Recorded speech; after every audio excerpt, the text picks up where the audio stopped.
and we stay dry Saturday, a mixture of clouds and All right, sunshine. here we go. High. Probably should have listened to that weather report real quick, man. It's changing so much. Jake, what's up? Kenji, what's up? Got you guys in here early. Welcome in.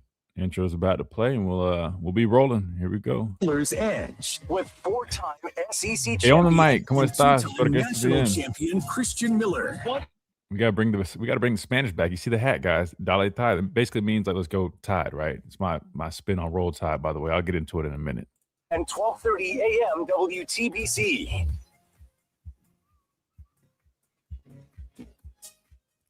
And welcome into this Thursday edition of Miller's Edge, Tide 100.9, 1230 WTBC, presented by the Good Feet Store.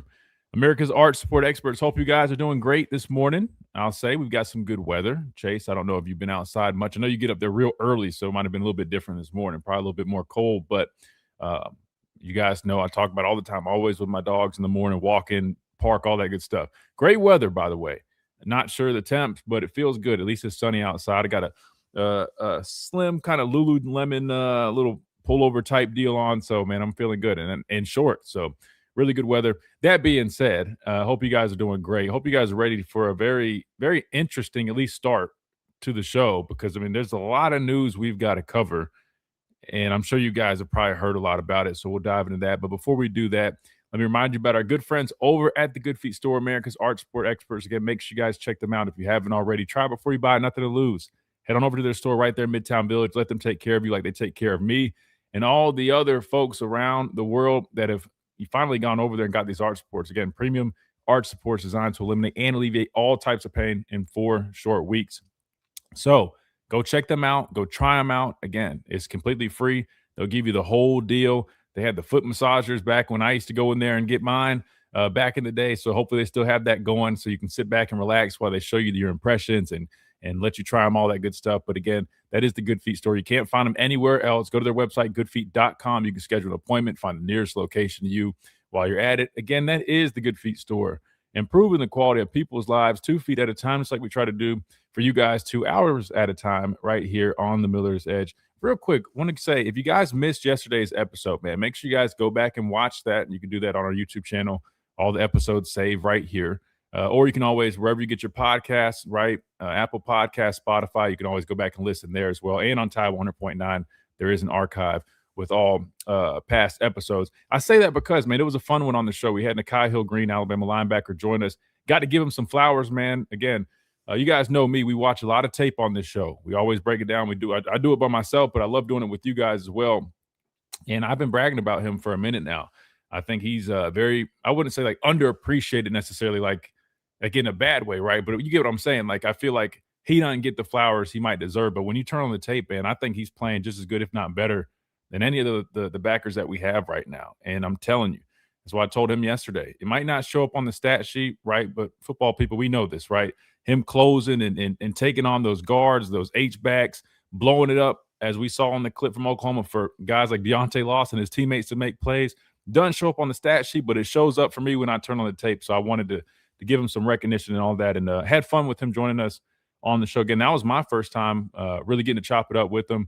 I know I've been up there, but I haven't formally met him, and it was great, man. He was awesome to talk to, so I wanted to say thank you again to him, and shout out to him for joining us and giving us some time as they get back in it. I think they had workouts yesterday, and they're kind of getting back in that rhythm now, getting ready to put all that good stuff. So go back and listen to that if you missed it. It was early on in the episode, early on in the show. Really good stuff with them.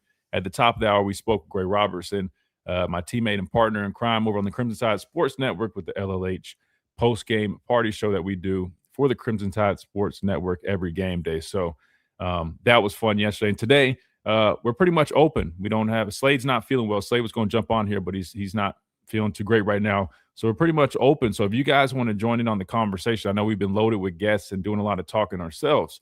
Feel free. You've got plenty of time on today's show, 205-342-9904. We'll love to take your calls because there's a number of things going on. If you guys have seen the thumbnail, and let me just say this, yes, it's a little bit of a clickbaity thumbnail. So before Alabama fans get mad, and for our radio listeners, what a thumbnail is, it's like the preview graphic for the YouTube video, for the live stream. Well, what it is a picture of Kalen Deboer and the Michigan logo, and the title reads, Alabama head coach Kalen Deboer, a favorite to be the next Michigan coach, ? right? And the only reason, listen, clickbait just, it's like the hook to get the listeners in here. Well, I'm just going to just jump ahead and say this. I don't see him leaving. I stand by what I was saying last time we dealt with these coaching rumors. But you got to draw a crowd. So that's what we're doing. But that's what we're going to talk about, because there are, contrary to us, some people out there that do believe he will be a lead candidate for the opening. We'll dive into why there is an opening for the Michigan head coaching job. We'll talk about the reason for the vacancy, but we'll definitely talk about why people are linking head coach Kalen Deboer to this job, and if we actually think that is a possibility, which I guess I kind of spoiled it. I don't necessarily think so, but I'll dive into why and some more details. But I would love to hear y'all's thoughts on this whole I don't even know what you call this situation right now, because unfortunately it's definitely taken even more of a turn for the worse. But again, 205-342-9904. Love to get y'all's thoughts on that. Plus, you can always drop an app message. I told you guys it goes straight to my email now. I'll check it, frequently throughout the show. I'll make sure we stay up to date on that. So for all our listeners on the app, make sure you guys continue to work that app message. Plus, join us on the stream, and you can drop all your questions, comments, and concerns in the comment section right here. We've had a very active chat as of recently, and it's been fun, man. Very cool watching you guys interact, and then clearly I get to read everything you guys are talking about. So if you haven't checked us out on YouTube, make sure you do that. You can watch me do the show, watch any clips, any tape, all that stuff we put on the screen. Plus, it's completely free. All we do is ask. You just hit that like button, which takes literally 1 second, if that. Just click the like button, subscribe if you enjoy the content, and stay up to date, and that's it. And we keep on rolling from there. Speaking of rolling, we're going to hit a timeout. Then we will continue to roll after that. We'll dive into all this, chaos going on right now when we come back, and we'll keep on rolling. We'll continue talking about Alabama as they continue to prep for Oklahoma. Maybe we'll, hour number 2, maybe go back and take a little bit more of a look at that Oklahoma game, really assess some things that, we can clean up from that game alone, and then us as a team in general. We'll keep doing all that. We'll keep breaking things down. We'll keep diving into the weeds of everything going on Alabama college football when we come back right here on the Miller's Edge, Tide 100.9, 1230 WTBC, presented by the Good Feet Store. America's Art Sport Experts. Buckle up. We're just getting started. We'll be right back.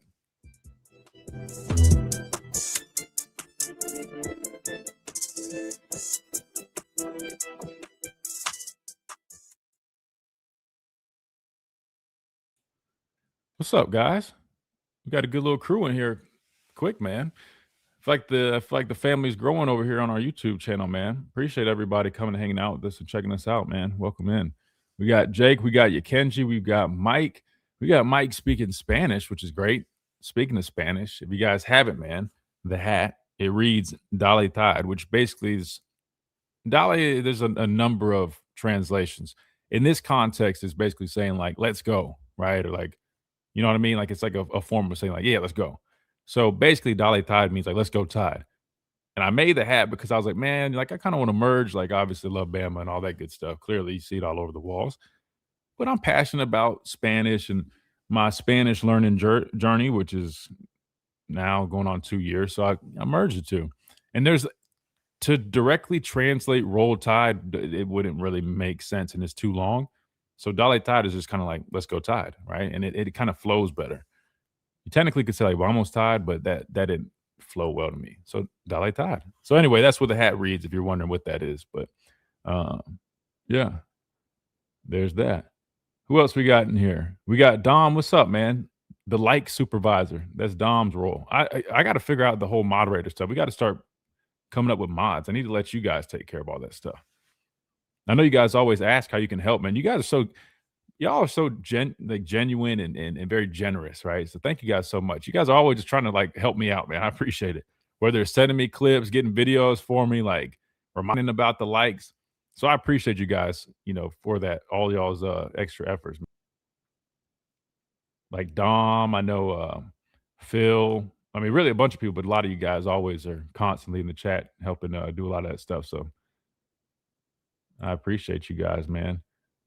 And if there's anything we have, now again, the whole Michigan thing is probably like that's the lead thing. We'll talk about that for a minute and talk a little Oklahoma. But if there's anything else that comes up or that you guys want to discuss, man, don't be afraid to drop it here and let us know. Because sometimes when I'm talking and rambling, there's stuff that comes up and I don't even see it. So feel free to drop some of that too. Dwight, what's up? Arthur, what's up? Brandon, what's going on?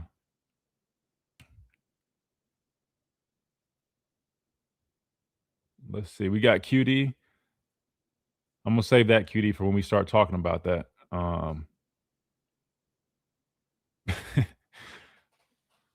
Cadillac says, "Can we nominate Grubb to go?" Listen, we'll dive into that conversation too. Probably the Ty Simpson offense deal. I know we've talked about it, but I want to dive back into it because I'll be honest with you. Watching some more offensive tape and kind of really looking at some things, and I'm just going to be completely transparent. Kind of talking with a few people. I think I can confidently say that there are some things that I already thought, could have been the case or that might have been the deal, and now I'm starting to get even more of that vibe. So I've been trying to play it safe by saying, I don't want to necessarily be the guy that's sitting there always, oh, the coach is this, the coach is that. Because look, as a former player myself, I'll be the first one to tell you, we have to be held accountable in terms of our execution. And listen, when I turn on the tape, I see failed execution. So I'm gonna call that out. I mean, that's fair. However, I got to hold the coaches just as accountable. And I'm starting to get to the point, man. Like, the more I was thinking about it, the more I got people like showing me numbers. Because I'll be honest, I don't look at too many numbers, but they're showing me numbers going back to last year's offense, this year's offense. More I'm starting to say, man, I'm starting to scratch my head. Like, yeah, man, I'm not gonna lie, I might not have really held Grubb and some of those people a little, as accountable as I probably should have. If you think about it, guys, I mean, it don't really make sense why we're struggling like this.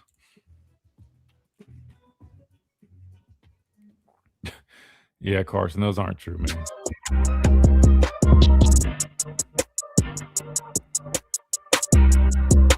And welcome back into this Thursday edition of the Miller's Edge, Tide 100.9, 1230, WTBC, presented by the Good Feet Store, America's arch support experts. All right, Chase, we got to dive right into it, man. I know everybody on the stream, they see the thumbnail, they see the title, they want to talk about it, so we're going to do it, man. What a series of events over the last, 24 hours, Chase? Listen, I mean, it honestly is just crazy how fast all this stuff has developed. So let's start from quote unquote the beginning. This is what we know. So yesterday, and I don't know what time it was yet. Let me go back actually. So a couple of weeks ago, there was rumors, right? There was rumors that Sharon Moore was being investigated. Actually, I just skipped the whole thing. What we're talking about is former Michigan head coach Sharon Moore was fired, leading to another head coaching vacancy in college football for another really big, reputable program. That was that. Then it comes out not after or when he got fired, comes out citing basically the reasoning was because he was fired with cause, meaning they don't owe him a dime. Inappropriate relationship with a staff member, whatever the wording was. And then that went from bad to worse because last night more details emerged of his actions following the release of his firing and the reasonings why that led to him being detained, and he's in police custody and arrested, not only for threatening the life of somebody else, his own, and being a threat to really his own well-being and all that stuff. And I'll just say this: listen, as crazy as this whole story has gone, I just want to say, man, it's very. I know we talk about it in the sports media and it's all over, and I'll be honest with you, I don't even like it, right? Because this is somebody's personal life. This is somebody's family's personal life. I mean, kids are affected by this. Listen, you're talking to somebody. Look, my dad stepped out. Look, he don't mind out on my mom, and my parents got divorced. I know how this whole thing affects a family and a kids. I'll be honest. I want to preface by saying I hate this whole thing. I hate even talking about it, but it's big news, and we kind of have to. So that said, I mean, very sad and unfortunate situation. So number one, I just hope on a personal level he is able to get everything that he needs to help get back on track and figure out whatever he needs to figure out. Yeah, and thank you, Dom. Allegedly, right? You got to say allegedly with a lot of this stuff because innocent until proven guilty. But the part that it wouldn't be allegedly is that he did. I guess you still got to say this. Allegedly, after an argument with his wife, go to the home of the staffer that he was involved with, and then threaten her life as well as his own. So obviously we're going to try to lean more into the football side of things, but that's literally kind of what has transpired and how this whole thing has just gone from bad to worse. And again, I'm just praying for everybody in the situation involved because it's a very ugly situation. You hate it. I mean, you're talking about a guy that literally went from having one of the best coaching jobs in the country. I say best because, I mean, guys, Michigan is, it's a storied program. I mean, it's a great, great job. I mean, and like literally in the snap of some, snapping the fingers, right, or blink of an eye, whatever you want to use, this dude lost a great job. He lost he lost millions of dollars. He lost, most importantly, his family. And now, I mean, potentially losing his freedom because of his actions. So the moral of the story, guys, is number one, make better decisions, man. Make better decisions. And two, you go from bad to worse when you make even more bad decisions because of previous and prior, poor decision making. It's just a sad thing overall. That said, we'll dive, I guess, a little bit more into that if you guys want in a second. But the way this kind of circles back to us, because I know we cover Alabama, for the most part. Well, now, as you guys could have guessed, Michigan's automatically, they're looking for a coach. We know that. But who are they going to start pointing fingers at least the media? Kalen Deboer. Why is that? Well, we'll talk about that. I mean, you look at Kalen Deboer, his resume, what he's done. I mean, he's going to be a hot name. Not to mention a lot of the younger up-and-coming candidates. We just kind of went through that, series of those hirings, right? The Summeralls. I mean, you got Golish to Auburn, right? I mean, those guys, those candidates that a lot of people were turning their attention to, they're all taken. And we're talking about this is University of Michigan. I mean, so like it's a big job.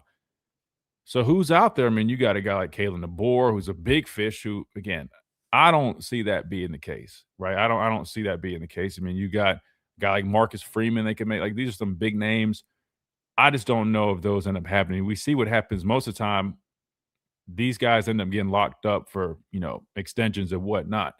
But here's the thing. This is what I'll say. Here's my early thoughts about you.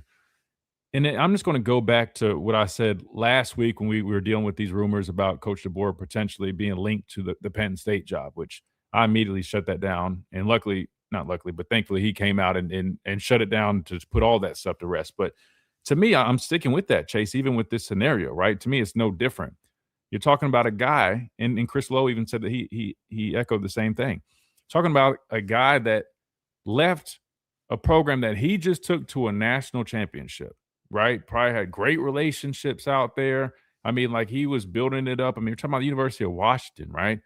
It's a good program, but it's not some of these other big ones. He decided to leave that and take on the challenge of being the next head coach of the University of Alabama after head coach Nick Saban, who shout out to my former coach, man, getting inducted in the Hall of Fame, man. I forgot to mention that yesterday, by the way. Shout out Coach Saban. But decides to take it over an Alabama football program after Coach Saban, which everybody says you don't want to be the guy after the man. You want to be the guy after the guy who was after the guy, right? Coach DeBoer, man, he had the cojones to do that. And to me, it would make no sense why he would decide to leave before it really even got started, in my opinion. And why do I say it like that? Year one was year one. They go 9-3. It really was the roster that he inherited. And listen, I'm not saying that in the sense of like it was some bad roster. No, he had a lot of good players, a lot of talent.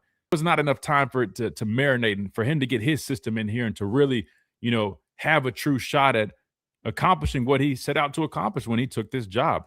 I personally don't believe he just took the job to say, hey, I was once the head coach at the University of Alabama after Coach Saban. No, I think he took the job for the challenge, right? Why else would he have left? I mean, the Washington program, again, he just was playing in the national championship game. If he was content there or settled, he's fine with saying, hey, we got good players, you got a good little system going, I'm comfortable here. He could have stayed there, but no, he wanted to take on the challenge. He wanted to be one of the few guys that, was confident enough to do that. And for that reason alone, I think is the biggest reason why I think a lot of Alabama fans should feel confident that this shouldn't be too much of a concern. Now, listen, never say never. And the only reason I say it like that is because I've learned from being a player, from being around this whole deal since I was a kid and just knowing how the coaching everything works, anything can happen, right? I think we're all aware of that. But personally, Chase, all our listeners, I don't see it happening. I just think it's way too soon. Not to mention the logistics of things. I mean, you talk about buyouts and, the structures of contracts, the language and things that it would entail, not just with him. Think about this, guys, the assistants. Do you know how much we pay on our offensive staff makes? And you think he's not going to want to bring those guys with him? So you're not talking about just Kalen Deboer's buy. You're talking about those guys in personnel, Courtney Morgan. You know what I mean? And I think that's why a lot of Bama fans definitely get a little concerned when they hear this, because they don't want to find themselves in the position of these other universities. But it's kind of interesting. You think about it, like, well, Courtney Morgan has some Michigan ties, but that's not, no. Because I know some people are kind of trying to put that, thing together. I just think it's way too soon for them to even consider that. But again, I guess you just have to wait and see. But I know the title, the stream is kind of saying, is he a favorite? I'll be honest. From their side of things, could he be a favorite here? Absolutely. I think if I'm Michigan and I'm looking for a coach that, carries himself well, which is clearly going to be important in this situation, given the prior head coaching situation, a head coach that has a resume and has the experience of being successful, ranked games, stuff like that. I mean, you know what I mean? Like he has a lot to be attracted to of your university trying to find a coach. Well, it makes sense. So I believe he probably will be on their radar. However, I don't see it coming to fruition. We'll dive more into it. I've got plenty more thoughts, and I want to get y'all's thoughts. I see a lot of chat comments and all that stuff going, so we'll get to that. But first, we're going to take a timeout. Plus, we're going to go to the phone lines, 205-342-9904. We'll do that when we come back after this quick timeout right here on the Miller's Edge. Tide 100.9, 1230 WTBC. Could head coach Kalen Deboer be on the move already before before finishing his second year completely? We'll keep talking about it right here on the Miller's Edge, Tide 100.9, 1230 WTBC.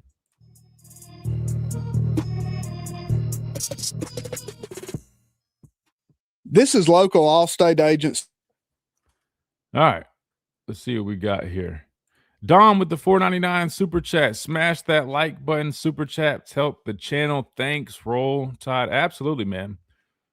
Again, seriously, big thanks to all of our supporters, listeners, and then, super chatters and all that good stuff. Dom's right. I was saying it yesterday. I think it's like at the end of the show, but just know all the support, all the super chats go directly right back into the channel, the show, getting more guests on here, up in the production, all that stuff. Because I'm probably planning on trying to hire some people to help out doing clipping and editing, stuff like that. So all your support, man, just know it's reinvested in here, man. So seriously, thank you guys so much for everything. We definitely appreciate it. And even, again, just listening. Thank you guys so much. Thank you guys so much for that.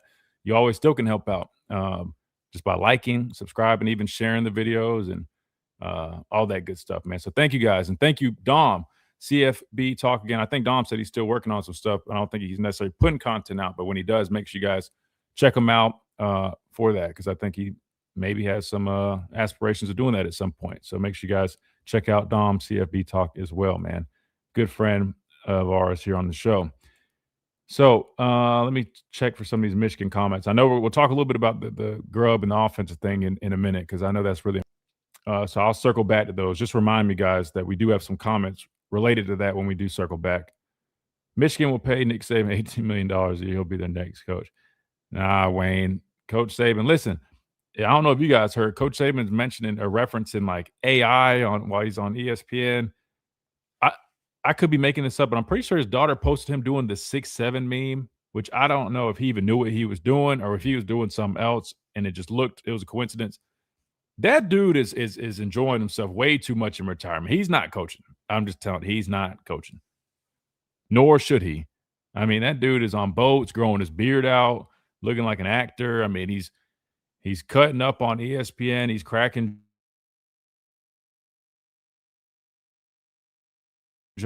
He don't need to coach, man. Let my coach relax and chill. He deserved it. he deserved it, man. Let him have his fun. He don't need that stress.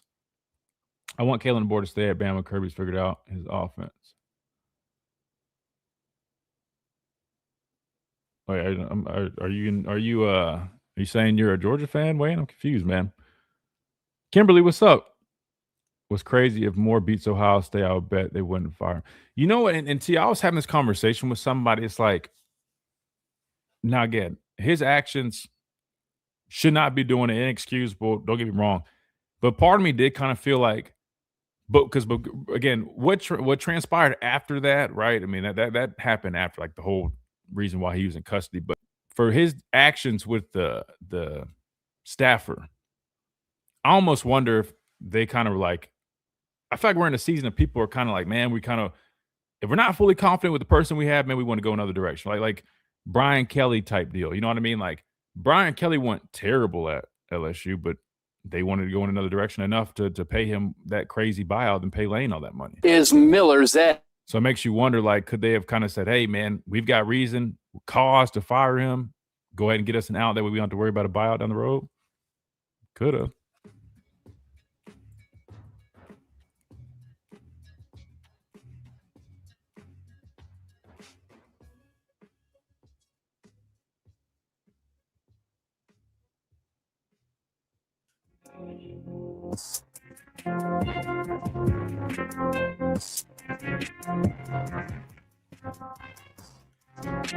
And welcome back into the Miller's Edge, Tide 100.9, 1230 WTBC, presented by the Good Feet Store, America's art support experts.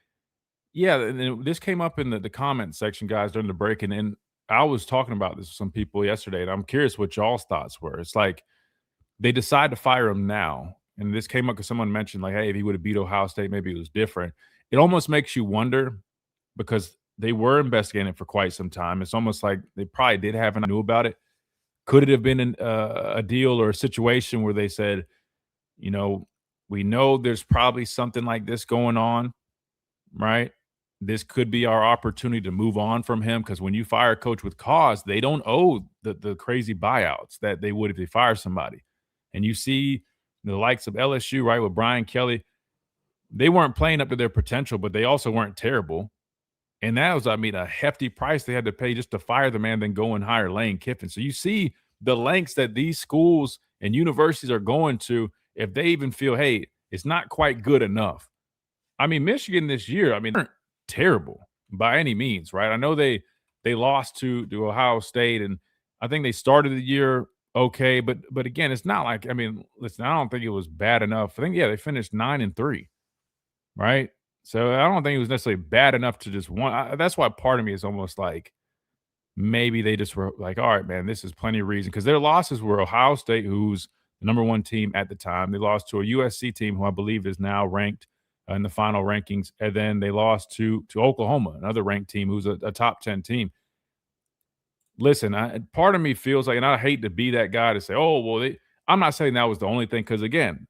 His actions were fireable. We all know that. I'm not saying that they are making excuses, but I wouldn't be shocked if they kind of stay on the premise of, hey, you know, we got this here.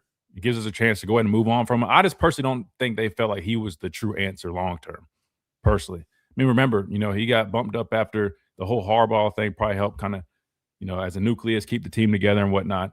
It is what it is. My next question before we go to the phone lines is for you guys think about this. Who do y'all feel like could be a true candidate? We know that Kalen Deboer probably will somehow, some way, you know, be targeted. Again, I personally don't see that happening. I repeat, I do not see Kalen Deboer leaving for Michigan. Now, watch me say this, Chase, with such conviction, and then something crazy happens. But if it's not him, I'm curious who you guys think could be a potential candidate. 205-342-9904. I want to early. We got Sonny from Mobile up first. Sonny, welcome in. How you doing, Christian? Hey, Sonny, what's going on, man? Yeah, I was just on the Kalen Deboer. First, let me say, I mean, I have no idea whether he's leaving or not. I just sit back and laugh at some of the reasons the media give.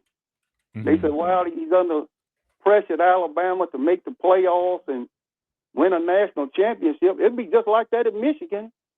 The only difference is at Alabama, you expected your big rival, you expected to beat his Auburn.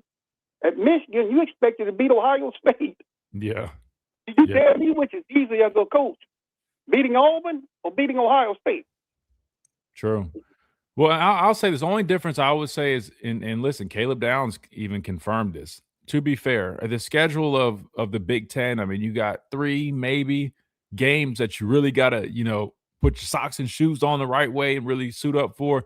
And then the rest, the level of, you can kind of, I'm not saying you can coast, but in comparison to the SEC, I do understand that. I mean, listen, there's going to be a little bit less pressure in that aspect, right? Versus, hey, Coach Deboer on a week-to-week basis, and he learned that, in real time this season, having 4 straight ranked games. But look how he handled it. To me, yes, there's a lot of pressure with him being the head coach at Alabama. Hell, just like Courtney Morgan mentioned, you're damn right. Fans will criticize how you dress if you're not winning football games. I mean, it's tough.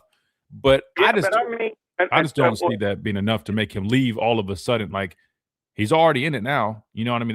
To me, that would be a bad look. It would look like you were running from the challenge if you left this soon. Personally, that's just my opinion. Yeah, I mean, it may be an easier schedule, but look at Ryan Day. They were ready to run him out of town if he had lost again to Michigan.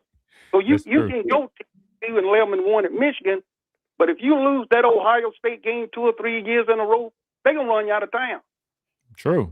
You're not wrong there. Well, I mean, if I'm the Alabama coach, I can beat Auburn. If I take care of my business, I can beat Auburn. But if you're the Michigan coach, I mean, you can do things right, still lose to Ohio State. So, I mean, I'd rather take my chances of being the Alabama coach, beating Auburn, than I had taking the Michigan job and trying to beat Ohio State every year. Yeah, no, I definitely hear you. And to be fair, listen, man, I mean, look, he's got a very nice system going right here, whether it's, with Courtney Morgan as general manager. He's got a lot of support from athletic director Greg Byrne. The script A holds a lot of weight. So you already understand that, listen, they're recruiting well. I just think it would be, number one, it would be extremely risky because if it don't work out, I mean, where are you going to go from there? And then two, it just, to me, like, you just are now somewhat getting settled, right? Because we're talking about you're just finishing up year 2. You just finished the regular season year 2. To me, it just doesn't make sense. Now, again, we're having this conversation after year 3 is completely concluded, or even maybe probably more so like year 4, maybe. Given it, depending on how things are looking at that point, maybe. But right now, I still think way too soon. People like he just found out he was replacing Nick Saban this year. I mean, he was replacing Nick Saban the whole time. That's true. I mean, I just find that to be, ridiculous. But I'm telling you, if he goes to Michigan and he's 0-2 against Ohio State going into year 3, he's going to be on the hot seat. Oh, yeah. No, you're 100% right. They take that serious, man. Like you mentioned, before they won the championship game, that tells you everything to know. They were in the playoffs, but because they lost their rival, they wanted to fire the guy. I mean, a few weeks later or a month later, whatever it was, they won a national championship game. So, they're going to fire Ryan. They're going to fire him. Yeah, they were. Or at least they wanted to. He had a great record. They were going to fire him if he had lost it, if he hadn't won a national championship. Yeah, that's that's the same with Michigan. You can go 10-2 and 11-1, but if you go 0-3 against Ohio State, they're gonna fire you. Yeah, no, you're not wrong. You're not wrong. And I think that's just kind of where we're at in college football in general. Hell, I mean, look at all these programs, man. Like, I mean, we're in a microwave society. You really got about 2 years as a head coach to show that you can get your team in a position to compete for a championship.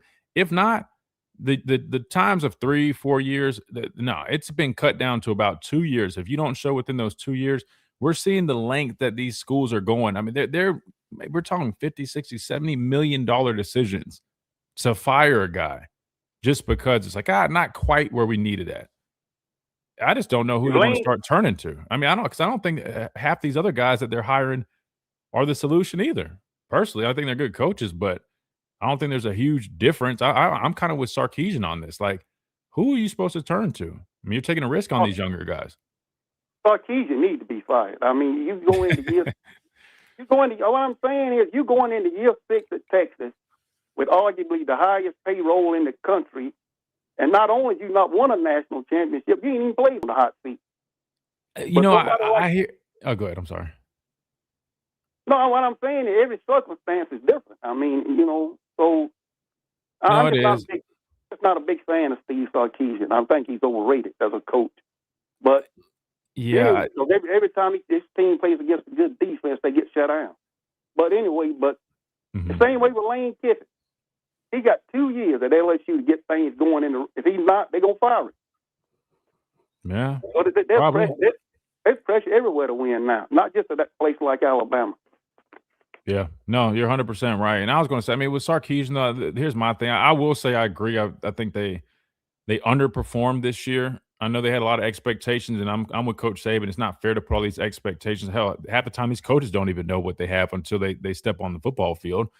That said, though, you're right. I mean, they had a damn good defense, but with him being an offensive guy, I was disappointed. I guess it could be the term, or just I was underwhelmed with what they produced offensively for a large majority of the season. The back half, they played much better football. I thought Arch, looked a lot better. But I'm with you. I mean, with Sarkisian being an offensive guy, it just had me scratching my head, which leads me to what we're going to talk about here in a little bit. Is there any concern for you guys as fans that and I'm putting this a little bit more towards Grubb. I hate to do this, but I'm just it's just sports talk radio. That when Kalen Deboer came here, remember, I mean, they had the reputation for the offensive gurus. I mean, top passing team in the country and very effective offensively. But it's kind of crazy you think about it. I mean, through 2 years now, last year we put up better numbers with, I would say, a quarterback who, while was a much better athlete, didn't have as much, passing potential, which we all thought this year, hey, we got a guy that fits what they want to do. There should be better results. But we've actually, it's been the opposite. The scoring has been worse this year with a quarterback that's more of a fit and a better receiver room and better production for the offensive line. At what point do we start kind of turning a little bit more to coaching in this situation? Again, I hate to be that guy, and I'm not trying to make everybody go ask, start rioting for people to leave. I'm just genuinely asking y'all's opinion on that. Can I say just one last thing? Yeah. I think one of the biggest things that he's battling, there was a big misperception of the type of roster he took over. Mm-hmm. The people thought that he took over this great roster, which he didn't. He did not, because of these recruiting rankings and whatnot. And I think he's battling that perception of he took over this loaded roster from Nick Saban and underachieved with it, which to me, in my opinion, is the opposite. He took over an average roster that he's overachieved with. Now, you may disagree with that. That's fine, but I just don't think he took over a great roster. I mean, listen, where all the great running backs? No, and listen, I'm kind of who'd be surprised, right? I'm kind of down the middle, because while I will say I agree to an extent, meaning me and my dad did talk about this on the show. When a lot of people were just quick to kind of just label, oh, Alabama, best roster in the country.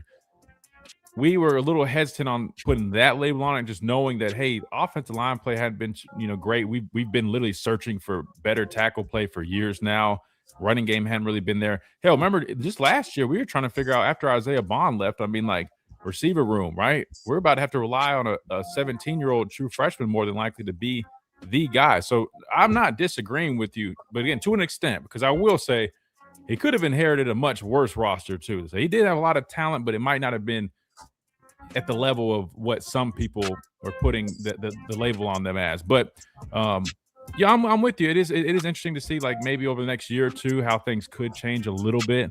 But I can't help but say, at least for me, for this year, I'm just trying to find a true reason that we're not seeing at least better growth, because all the things are in play, right? A quarterback that's a better fit for the system, a better wide receiver room, and better production for an offensive line. Now, I get that the running game could have, quote unquote, regressed, but that's just because the quarterback was the best runner you had last year. Now he's gone. So outside of that, we also played some good defenses down the stretch. Yeah, no, we have played good defense, but again, when you're labeled as an offensive guru, the expectation is for you to also put up a challenge and to stress those good defenses out. So again, I'm not taking aim at the coaches or the coordinator. I'm just genuinely just asking, I think, genuine questions. All right, man. Thank you for your time. Yes, sir, Sonny. I appreciate you, brother. Good deal. We got a lot of people in here, man. If you're just tuning in, we're talking about Kalen Deboer being a favorite for Michigan, on Michigan side of things, trying to, poach him. But then we're also talking about y'all's thoughts on where we're at offensively. Again, I don't want to make this a conversation where people are, I'm not calling for anybody. This is not what that is. So let me say that. I don't do that. But I just think these are genuine questions that I'm curious what y'all think about this, because, again, bringing Grubb in was supposed to be, hey, we got the coordinator that we were expecting, that everybody wanted. We got a quarterback that's a better fit that everybody said, oh, if you just change the quarterback, everything would take off and be twice as good. We got better receivers, and the offensive line play production-wise is better. Fewer sacks, fewer pressures. The only thing that really you can argue is, well, the running game has struggled. But that still was a problem the last couple of years. And with those facts, the numbers have been down this year. Want to get y'all's thoughts. 205-342-9904. We got to hit a timeout. When we come back, we keep on rolling. Tide 100.9, 1230. WTBC.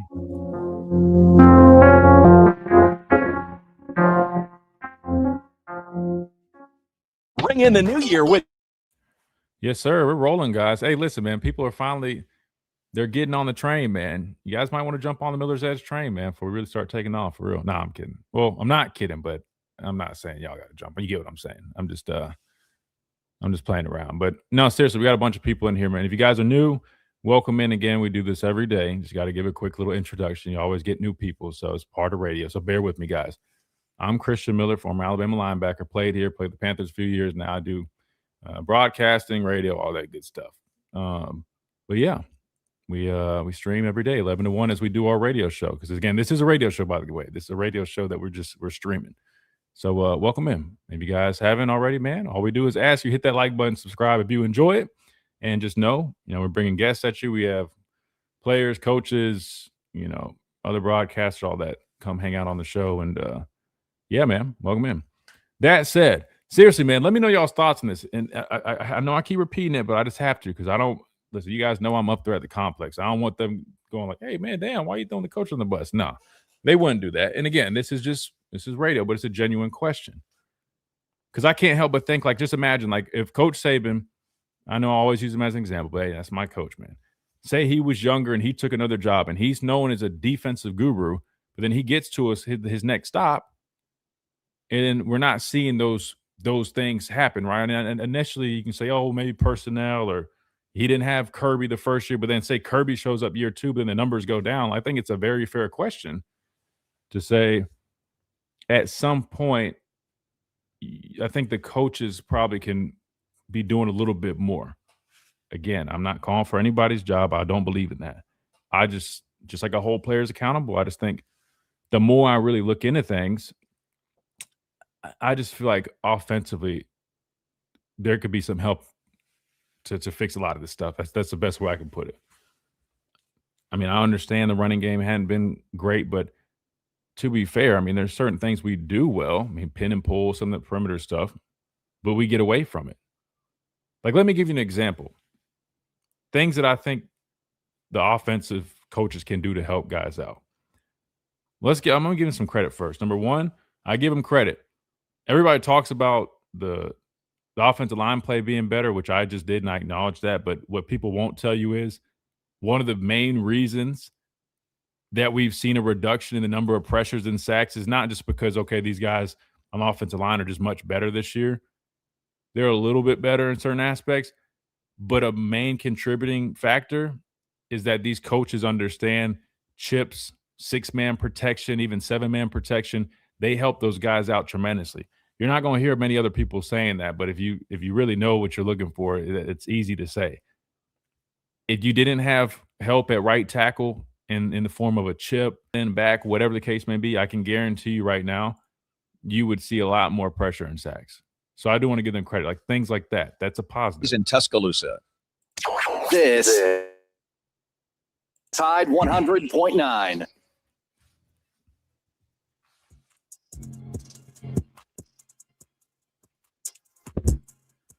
Welcome back into this Thursday edition of the Miller's Edge, Tide 100.9, 1230.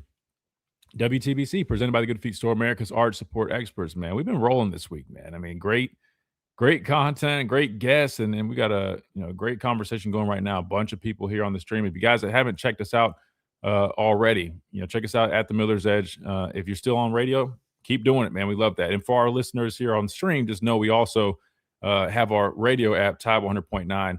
You always can download that, not only listen to me and my show, but all the other shows as well. Plus, keep up with, Crimson Tide Sports Network, where I do work over there, my post-game show and all that stuff. So I like merging the two. So Tide 100.9, meet our YouTube stream, meet Tide 100.9. Y'all figured out All right, let's go back to the phone lines, 205-342-9904. We've got Ty Miller up next, maybe one of my long-lost cousins from Pittsburgh. Ty, welcome in. What's up, Christian? I don't know if I'm a relative, but nice to listen to your show, man. I listen every week as much as I can. I'm actually from Bessemer. Oh, really? I grew up down in Bessemer, yeah, and I'm a longtime Tide fan, so I watch everything they do. I actually do some sports reporting up here in Pittsburgh, so I always watch what's going on. That's awesome, man. But you do a great show, man. You know, as a former athlete, you're one of the better ones I've heard. So just keep it up. I do like your dad when he's on. I don't know what happened to him, but I just like his point of view. A little rough around the edges, but I actually enjoyed his point of view at times. Oh yeah. Well, thank you so much for those words. And yeah, he took over a church, so he's been busy, and unfortunately, he's not on as much. But he always did add that other dynamic, another layer, and like you said, a little rough around the edges. He's going to shoot you straight. Not a lot of people don't like it sometimes, but if you look back, you kind of say, "Damn, he had some points. He definitely was on to something." He was a truth teller, definitely. In answer to your question about the Michigan job, I really don't care who Michigan gets, to be honest with you. But I don't think we'll see Kalen Deboer come out right away and deliberately say that he's not going to Michigan. And I'll say that because his agent is Jimmy Sexton, and you know who Jimmy Sexton is. He kind of stirs the pot with a lot of college coaches. So to keep the narrative going, to keep the fires burning, to keep everything going, I don't think you'll see that right away. I agree with you that Kalen Deboer is in the right spot because he's on the brink of winning the championship. Maybe not this year. And I think we all agree that if he could just conform, and by that I mean conform to what the Alabama standard is or has been for a long time in terms of run the ball, find a running game, that will fix a lot of ills that's going on with his team, not now, but just for the future. Because if you remember the Nick Saban days when he had Lane Kiffin, there were times when even Coach Saban, you could tell, say, hey, Lane, run the ball. Because Lane was pass happy. And there were times to rest that defense, you have to run the ball. So in that respect, I think Kalen Deboer is in the right spot, but he needs to, as everybody agrees, fix the running game, because just like we go back to the Auburn game, 17-0, you get the ball near midfield, and all of a sudden we got a double reverse that results in a 15-yard loss, and that killed that drive and gave Auburn momentum. And when momentum starts, you know what happens. So I think we all agree with that. But so far as how much Alabama's in the news right now, I think people have a thirst, especially Tide detractors. They have a thirst for Alabama football to go back to the days pre-Saban, because we were mired in mediocrity before Coach Saban came on. After Gene Stallings, we had a couple of years where we had good records and things like that. But now when Coach Saban came on the scene, that's the dominant years of Alabama football. But if you throw this thing into disarray once again, who knows when it might get back on track? Because what's happened right now, even after Coach Saban retired, we are still on track. Now, there are people unhappy, but DeBoer's done a great job in a couple of seasons he's been there. And I think it's only going to get better again if he just does a few things to tweak his offensive systems and his defensive systems. But I think people have a thirst. There's so much Alabama hatred. I read the message boards.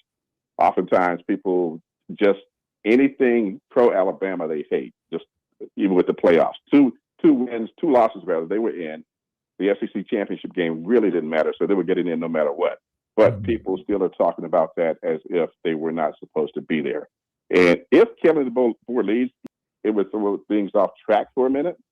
And I think at that point, we would be in a situation, we being Alabama football fans, we'd be in a situation where we might be thrown into the middle of the SEC pack, because I have a sneaky suspicion that Auburn's made a good hire with Golesh. And keeping DJ Durkin as defensive coordinator is just like a good match. And we know, if you watch Tide football, the last couple of years against USF, they gave Alabama problems with the running quarterback. And the running quarterback that Auburn has right now, if they hold on to him, he's a better athlete than Golesh had down at South Florida. So I just think that he may be coming in with a lot. I think he's a sneaky good hire. But I think we're on track if DeBoer stays, but I don't think you'll see the narrative cease about Michigan, because that's exactly what people want, and it feeds the media. And it's going to drive it for the next couple of weeks. And it's the worst news for Alabama going into a game against Oklahoma next week. But I do think, and I'm pretty sure you know well, that when players lock in and they get focused, what's going on the outside, if you can block that out, it doesn't matter. No, you're 100% right. And I'll tell you, Todd, I mean, I agree with everything you just said. And by the way, you clearly do some type of broadcast and you have the voice for it and the delivery, man. You're smooth as butter with it. But listen, no, I'm with you. I think if Alabama and Coach DeBoer, they figure those little tweaks out, because like you said, I mean, they're right there. They're on the cusp of things. I mean, you go from 9-3 year one in his first year, the introductory year, getting settled, and then year two, you see the progression. Yes, there's still some not necessarily, concerns, but question marks, whatever you want to label it. Running game, the offense not necessarily performing up to the standard that he probably would like. But I'm with you. I mean, I think you find a way to get the running game going. You find ways to get your playmakers the football, and you find a way to make better adjustments when you're going against some of these better defenses, because we'll talk about that here in a little bit. I think really, man, the way defense is playing right now, they're definitely playing good enough to win you a championship, in my opinion. I think I agree. Because defense wins championships, and Alabama does. Ken Womack does have the defense playing at a high level, because last week the thing that changed momentum, we all know, in that game was the block punt. And not only that, when the interception happened and they got the short field, the short field kill the defense. We all know that. So I do agree with you that the defense is playing really well, and I do appreciate the breakdowns you do on YouTube, showing people what really happens at times. Like you've explained to people that it was not Jalen Milroe. He was never the problem. No. And a lot of people wanted him out, and now they see the deficiencies, not in Ty Simpson, but how efficient Jalen Milroe was as a quarterback. Yeah. And I appreciate the breakdowns you do to show people that. Oh, absolutely. And that's why we enjoy doing it. It's not to be the I told you so or the smartest guy in the room. I just enjoy trying to bring that experience that I've had and educate the listeners and the fans, because I know everybody, they love football, but I don't think they really know what football truly is. And it's always fun to be able to show the tape, because I always say, man, I can show you better than I can tell you. It's easy for people to sit in front of a microphone and say, oh, they can't run the ball, they can't do, but it's easier for me just to put on the tape and say, no, this is why we can't run it, and this is what we need to do. So no, thank you so much for the kind words, Ty. You said you do some broadcasts. Is there anything you want to shout out? Like, do you have anything that people can keep up with? I know you're in Pittsburgh, but yeah, my website is championshipchasetv.com. You'll see me comment from time to time on your show to come up a little Championship Chase logo, because I cover the Steelers. And I also I also have my own news and sports network. It's a Power News Radio Network. And we send out reports daily to radio stations who don't have news departments across the country. Wow. Well, good deal, man. I'm glad we could connect, man. Well, hey, feel free to call in anytime. I'd love to chop it up some more in the future, and best of luck with all the great things that you're doing as well, man. I hope you have a great rest of your day, Ty. Thank you, man, and you keep up the work as well. Yes, sir. Thank you so much, man. Good deal. Roll Tide, man. I mean, that was a great call. Listen, all our calls are great. I appreciate all our listeners. Well, we got a couple of trolls that intentionally try to, very, very seldom. But my point is, man, I appreciate talking with all you guys. But that was cool, man. Really good stuff, man. And like he said, he does some stuff as well. So make sure you guys keep up with that. We got to hit this top of the hour break. When we come back, we keep on rolling. We got some more folks lined up on the phone lines. A lot of people want to talk about this. We'll keep doing it. We'll keep reading you guys in the chat. And we'll keep on rolling right here on the Miller's Edge. Tide 100.9, 1230. WTBC.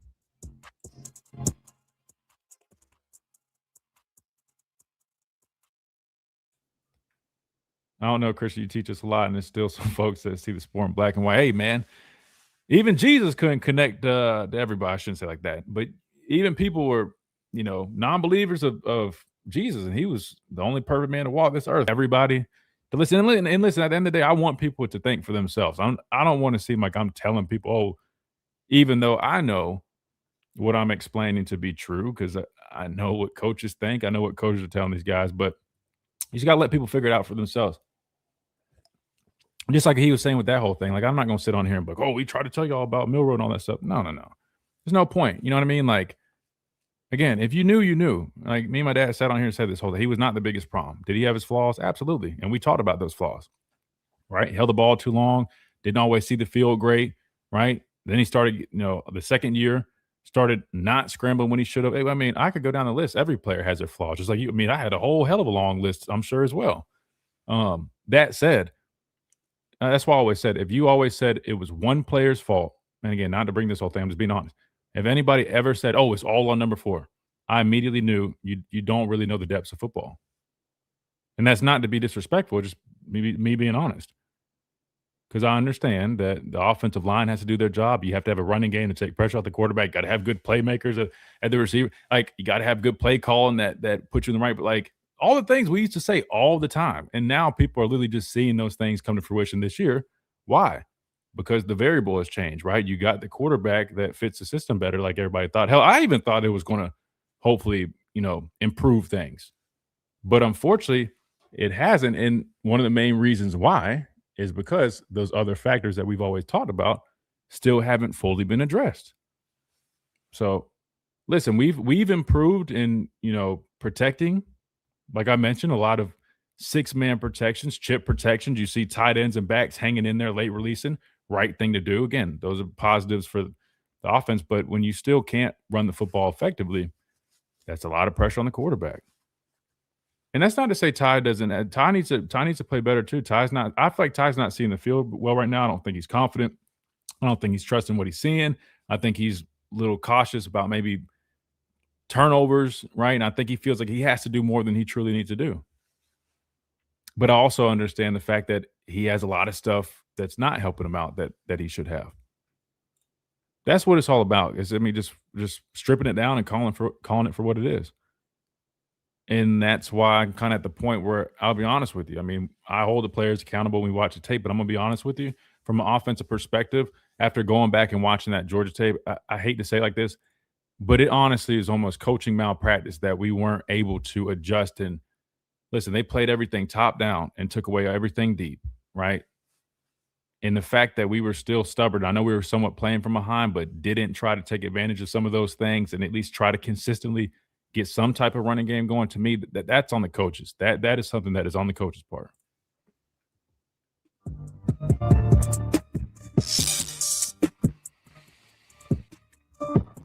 And welcome back into this Thursday edition of the Miller's Edge. Tide 100.9, 1230 WTBC, presented by the Good Feet Store, America's Arch Support Experts, man.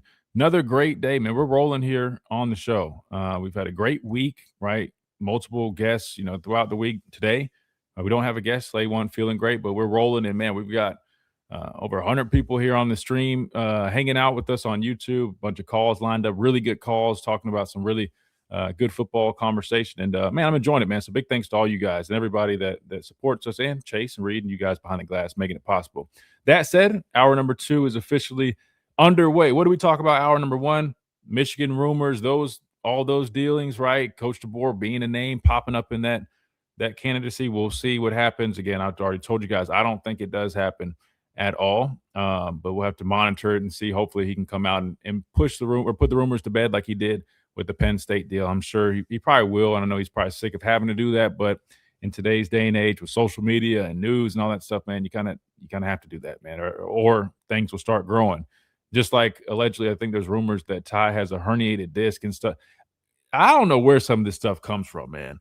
I mean, like, listen, sometimes I'm sure there's some truth to some of these rumors that are out there, but other times I see stuff that I'm like, that is not even remotely close, man.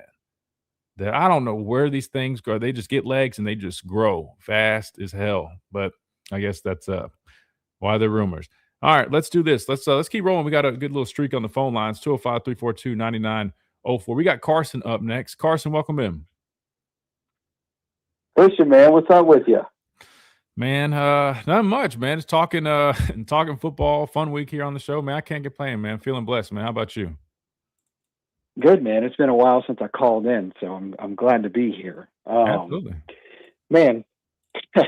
Today, I guess this morning or yesterday evening was an absolute whirlwind in the news. Firstly, I want to give my condolences and prayers to Sharon Moore, including him. I mean, that family needs help right now. Oh, yeah. So if you're in chat and you're a praying person, say a prayer for them because it's just awful. And he needs help as well. So say a prayer for him. But, I mean, this whole rumor mill is getting out of hand, quite frankly. I mean, the only post that I see for Kalen Deboer taking the Michigan job, taking the Penn State job, are being propped up by people that have notoriously not liked Alabama. I mean, not to say that Michigan won't pursue him, obviously they will. Like, they'd be dumb not to. You know, of course, you're going to turn over every stone to get the best coach possible. That's not what I'm talking about here. But if you go, and I'll call them out by name, T-Bob Hebert, Matt Moscona, Nicole Auerbach, Tim Brando, all of those people have never had positive light coverage on Alabama, ever. And their narrative is that the pressure, Kalen Deboer, the pressure is too much for him in Alabama. I would say they don't know Kalen Deboer. I mean, he ran to that pressure. And if you think that somehow going to Michigan alleviates that pressure, you're just wrong. I mean, if you don't beat Ohio State, they were probably, if Sharon Moore didn't beat Ohio State again next year, he might have been on his way out anyways. So, like, look at their 3 losses this year. I mean, again, the 9-3 record. This is what I'm saying. I mean, they lost to Ohio State, but USC, who ended up being ranked, I think, in the final pollings, and then Oklahoma, they lost to the second game of the season, who was a top 10 team. I mean, to me, that's not a bad year at all. But we know, yes, these, everything that's coming out now was, why he was fired. But still, you get what I'm saying. I agree with you. I think even if he lost next year without all the stuff outside of the football field happening, they probably would have considered firing him then. And that's just, we're in a microwave society with these coaches. Yeah, 100%. And I mean, like, and that's what I was saying. I'm like, if this is your narrative, it's a bad one. Like, if you're a sports writer and you're saying Kalen Deboer should go to Michigan because of the pressure at Alabama, I'm like, you think it gets easier? Like, this is, man, we're just in such a, like you said, a microwave. Like, it doesn't matter. You're not going to escape it unless you check out completely. And he's not doing that. I think, the opportunity we have right now, with all of the flaws, with all of the things that we, didn't execute well, we're not healthy, whatever it may be, we have a really good opportunity in this second season, like what Nakai was talking about yesterday, to go and prove it to everybody, you know? And I'm excited for that. I think that their lock-in level is really, really high. I hope that the health gets back. And, we have a good showing in the playoff, whether we win it or not. It's hard to do, but if we come out and just, lock in and execute the way that we have seen before, I think, it's successful. I mean, and to say Deboer hasn't been successful at Alabama is just a flat out lie. I mean, you don't finish top 5 in recruiting. You don't get a bid for the playoff if you aren't doing something right. Now, are we doing everything right? Maybe not, but what are your thoughts on that, Carson? Let me ask you that. I mean, because that's a segueing into that second topic that we've brought up. If you look at this team right now, one could argue that defensively we're doing everything we need to do to win football games and potentially win a championship. I mean, they're playing some damn good football. I mean, if you want to nitpick, get back to forcing some more turnovers, a little bit more consistency. With a little bit more consistency, it's kind of been down a little bit in the last few games. Which, listen, again, we're talking about nitpicking. Maybe a little bit more consistent pass rush. I mean, we started getting it back up, and then it's kind of, a little bit past few games, been a little. But then I also could argue that we're facing a lot of quick passing game, and we're not having a lot of opportunities, right? If you look at Oklahoma, how they played, if you look at even Georgia, or you don't have as many opportunities. True drop back. So you also take that into consideration. That said, defense is doing what they need to do. But then offensively, you look at it, Carson. I think I heard this stat, and I would love for somebody in the chat. We got over 130 people in here. Maybe you guys can fact check me. Someone told me that we haven't scored offensively over 20 points in an SEC game. I don't know if it was like the last whatever games or like this season. And I want somebody to fact check me on that, or over like 20-something points. And I thought about it. I'm like, dang, that is kind of crazy to think about, that this offense, with the weapons that we have on the outside, right? I mean, with a quarterback like Ty, who was playing the way he was playing through the middle stretch of the season, like one of the best quarterbacks in the country, that we are struggling that bad to put up points. And if you really look at it, over the last few games, we really had a hard time putting up points. I mean, at what point? I mean, what do you think needs to be done, Carson, the next really weak. You got about 8 days until you travel to Norman. What needs to be done offensively for us to have a chance of walking away successful, moving on to the next round? Your offensive coordinator and your offensive staff need to get out of their own heads, and your quarterback needs to have a lot more confidence. You need to instill the confidence in your quarterback. It's not – look, I tagged you in something on X about this, and whether you watch it on stream, it's from a podcast with Roger Schultz, who used to play center for Alabama. And I'll kind of just – this goes into answering your question, but it kind of iterates what he was saying. I'll kind of sum it up. He said, week 6, I knew who the best offensive linemen were, our best 5. He said, it's Proctor, big 71, 72, Formby at right guard, and the freshman Michael Carroll. He said, I heard all of the stuff that, the freshman doesn't know all the plays yet. And he said, I don't care. He said, that's why you put the right tackle, the Formby, he used to play right tackle at right guard. He said, I played offensive line. He said, that's why you put Formby there and you let him play because they give you the best chance to win.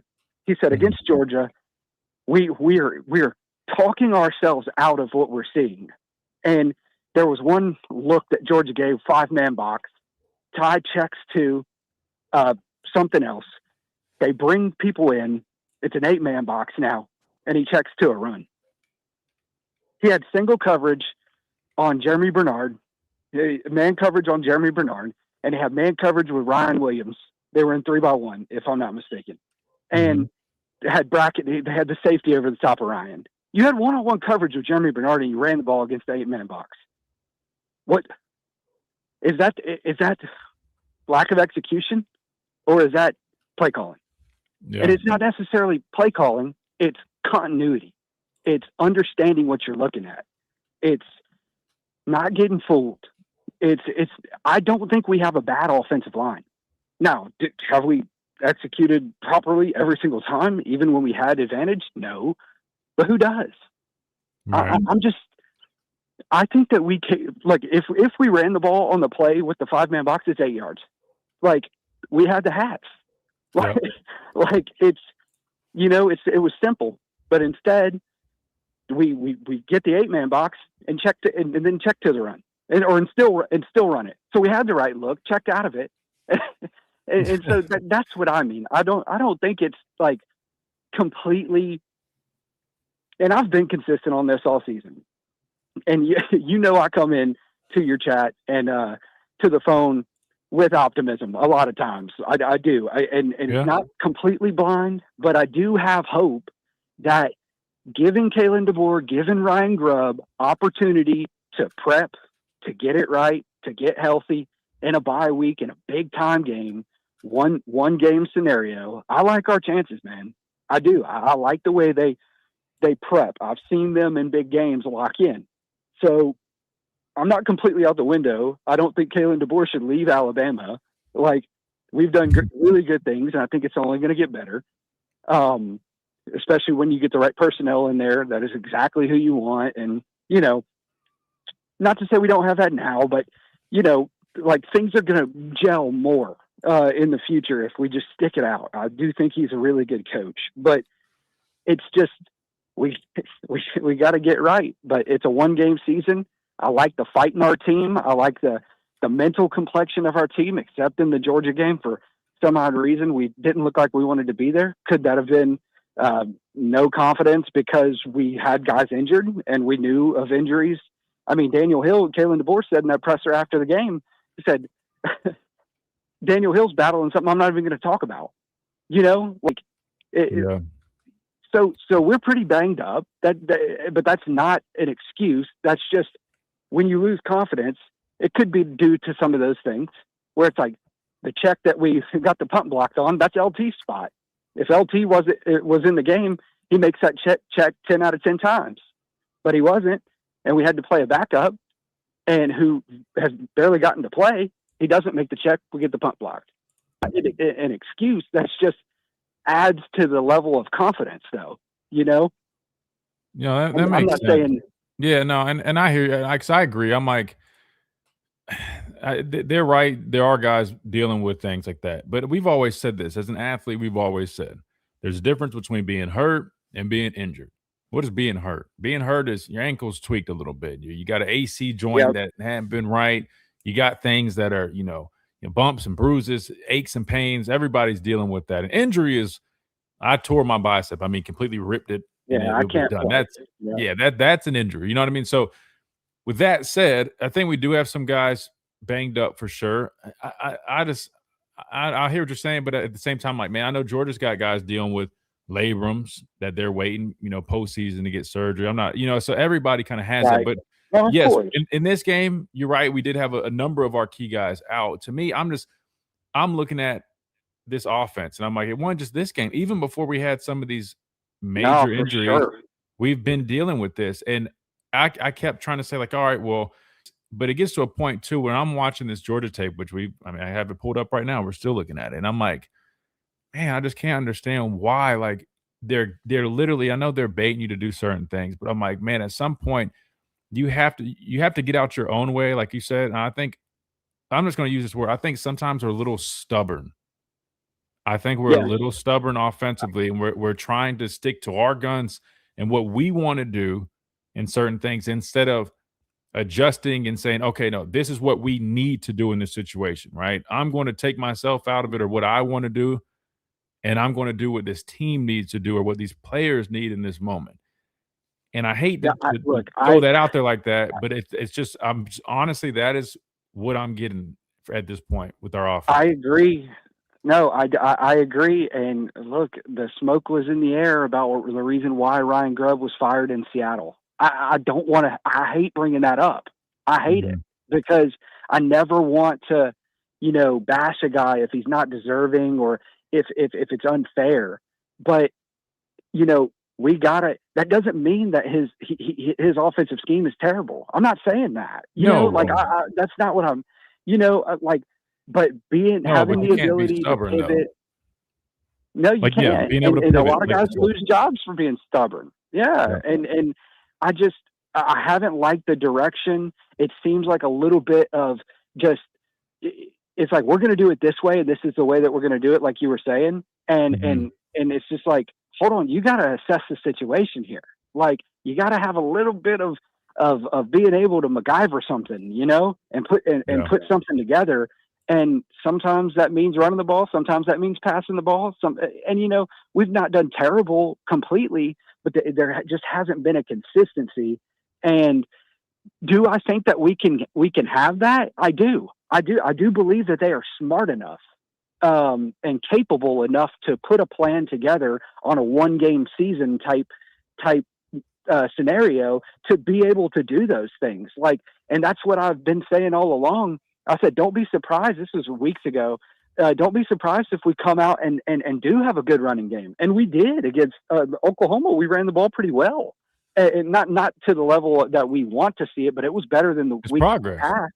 And I just wasn't surprised by that because I know that these guys are smart, but you got to get out of your own way. You got to instill confidence in your quarterback, especially in that type of system that is predicated on what the quarterback does. And you got to get out of your way. You got to.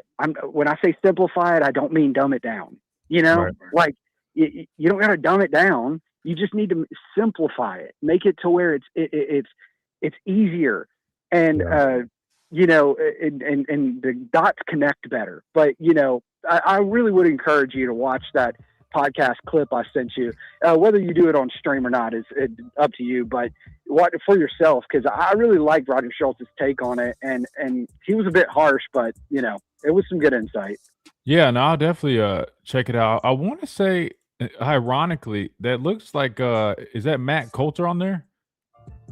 I believe so. Yeah, I believe. Yeah, Matt Coulter. It's funny. So funny enough, Matt and then Lars, I think, is on there, has been in the past, because I saw them do an episode with somebody. I can't remember who it was.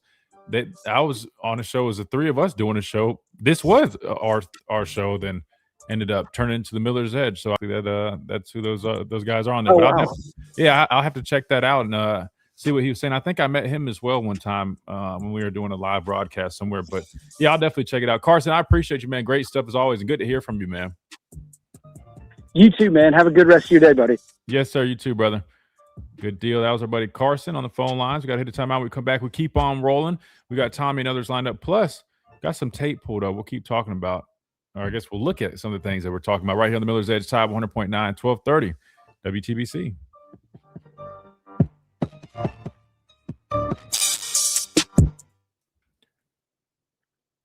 Good coaches do whatever the game tells them to do. Yeah, I hate making it seem like I'm taking aim at coaches, man. I promise I'm not. I'm just being completely transparent with you guys. The more you watch the tape, you can just see, man, there's a lot of things that coaching could have helped out with. And not even just this game. I mean, there were already things, but I think this game might have been one of the most evident when you watch the tape and really look at what we're doing or what we're not doing. It's kind of saying, this is that Ryan Williams play on that China route. So I was trying to watch Ty's eyes and his feet. He knows where he's going with it. I mean, good throw. Vandermeer, I like the effort, man, but brother, you got to work on your feet, bro. But see, this is kind of what I'm thinking too. Like this play, I'm glad we got to this play. From a coaching perspective, I mean, Ryan Williams, we all know this was that he's dealt with this year with the drops. There's no denying that. I mean, it's on the tape. Those are facts. But what you can't do is you can't completely, I mean, dude had no targets at Auburn. Like none. You can't completely go away from a guy like that, man. A guy that can give you a spark when you're talking about you have an offense that desperately, you need some shit to shake. Excuse my language, but you need something, right? And I know they tried it early, but why go away from it, man? Like I know that, jet sweep type stuff, screen game, little China route, you trying to get it to him, boom. But you see what this guy can do yards after the catch wise with the ball in his hands. You can't completely go away from that guy, especially when you're struggling like this offensively. That to me indicates some stubbornness. Can Ryan be better in terms of being more consistent and reliable with his hands? Hell yeah. Yes. Like we can agree on that. Can Ryan probably run better routes and do little things that I've been saying since last year? He probably needs to make sure he's fine-tuning that stuff. He's still young. He's still learning. Yeah. But like this, I mean, you can't really coach this. And this can help you win football games, right? I mean, we're talking about just taking a quick little China route into making 1-2 guys miss and then getting another 12 or so yards after initial contact. You look at the Jets where that defender played it really well. I think he was supposed to drop in coverage. So instead of closing down the line of scrimmage, he played it wide in space. Should have tackled Ryan for what would have been no gain. Ryan juked him out his cleats, ends up, run. I can't remember what it was, maybe first down, whatever. Like, you have to lean into those things. I mean, you don't have your running game's not there. I mean, you're not really like, get creative, keep trying to get him opportunities. I mean, I was talking to somebody and it makes perfect sense. I mean, just think about this, guys, in the NFL. Think about how many top receivers have games where they have drops. Like, think about a CD Lamb. Think about Jamar Chase. You're telling me like they've never had games where they've had multiple drops? You don't completely just like let those guys fall off the face of the earth, man. Like, you know what those guys are capable of. So like that you keep, all right, he might have a couple drops, right?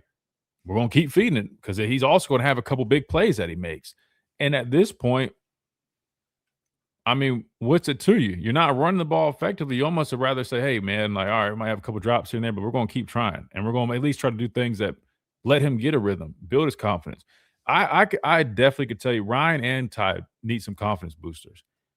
And I feel like if you could get those guys back to being more confident, you could see a lot more explosive plays, which is something we lack right now. We don't hardly have any explosive plays right now.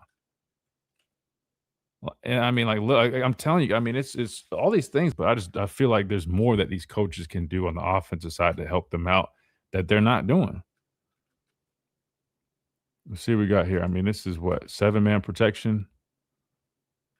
Excuse me, 6-man protection. Tight end stays in. I mean, what's Georgia running? Did we see this play already? Oh, this is before it went off. Where'd they end up going with that? Was that the one they missed? Hold on. Oh, the drop. Of course, talking about drops. Like Horton's got to hold on to that one.